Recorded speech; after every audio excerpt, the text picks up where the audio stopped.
ಶ್ರೀ ದಕ್ಷಿಣ ಪಾಪಾಗ್ನಿ ಮಠ ಕಳವಾರ ಗ್ರಾಮ. ಇಲ್ಲಿ ಶರಭಯಗೇಂದ್ರ ಸ್ವಾಮಿ ಆರಾಧನೆ 307ನೇ ಆರಾಧನೆ. ಇಲ್ಲಿ ಜನಸಾಗರ 307ನೇ ಆರಾಧನೆ. 306ನೇ ಪ್ರಯುಕ್ತ ಜನಸಾಗರ ಎಲ್ಲೇ ಬರುತ್ತದೆ ಸರ್. ಪ್ರತಿ ವರ್ಷ ಆಷಾಢ ಮಾಸದಲ್ಲೇ ಇಲ್ಲಿ ನಡೀತದೆ. ಅದರಿಂದ ಇಲ್ಲಿ ಸುಮಾರು ಒಂದು 10,000 ಜನ ಸೇರ್ತಾರೆ. ಇಲ್ಲಿ ಆಂಧ್ರ, ತಮಿಳುನಾಡು, ಕರ್ನಾಟಕ, ಕೇರಳ, ತಮಿಳುನಾಡು ಎಲ್ಲ ಬರ್ತಾರೆ ಸರ್. ಅದರಿಂದ ಇಲ್ಲಿ ವಿಶೇಷ ನಮ್ಮ ಶರಭಯಗೇಂದ್ರ ಸ್ವಾಮಿಯವ್ರದ್ದು ಆರಾಧನೆ ಸರ್ ಇದು.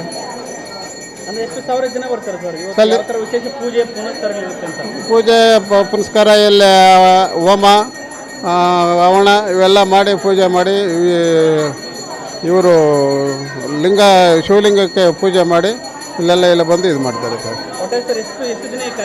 ಒಂದು 10,000 ಜನ ಸೇರ್ತಾರೆ ಸರ್.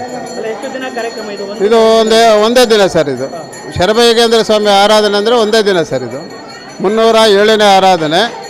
ವರ್ಷಕ್ಕೆ ಒಂದು ಸಾರಿ ಇದು ಆರಾಧನೆ ಸರ್. ಆಷಾಢ ಮಾಸದಲ್ಲಿ ಬರೋದು.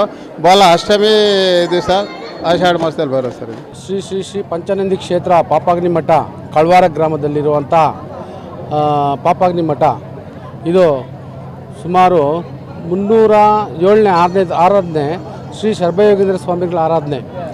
ಶರಭಯಗೇಂದ್ರ ಸ್ವಾಮಿಗಳು ಅಂದರೆ ಭಾಳ ವಿಶೇಷವಾದಂತಹ ಜ್ಞಾನಿಗಳು.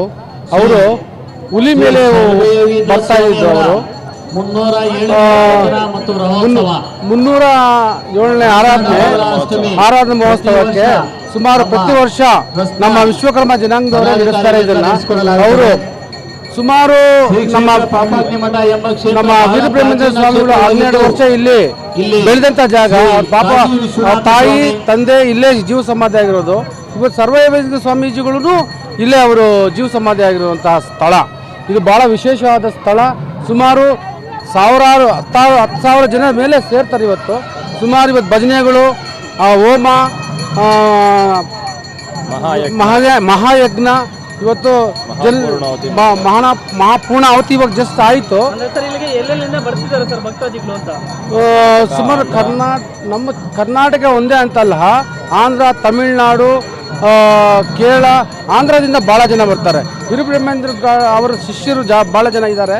ಇಲ್ಲಿ ಬಂದು ಅವರು ಪೂಜೆ ಮಾಡಿ ರಾತ್ರಿ ಎಲ್ಲ ಇಲ್ಲೇ ಭಜನೆ ಮಾಡಿ ರಾತ್ರಿ ಎಲ್ಲ ಇಲ್ಲೇ ಇದ್ದು ಬೆಳಗ್ಗೆ ಎಲ್ಲ ಊಟ ಪೂಜೆಗಳೆಲ್ಲ ಮುಗಿಸ್ಕೊಂಡು ತಿರ್ಗಾ ರಾತ್ರಿ ಎಲ್ಲ ಇಲ್ಲೇ ಇದ್ದು 3 ದಿನ ಇಲ್ಲೇ ಇರ್ತಾರೆ. ಆಂಧ್ರ, ತಮಿಳುನಾಡು ಅವ್ರ ಕಡೆ ಎಲ್ಲ ಬಂದಿರೋರೆಲ್ಲ.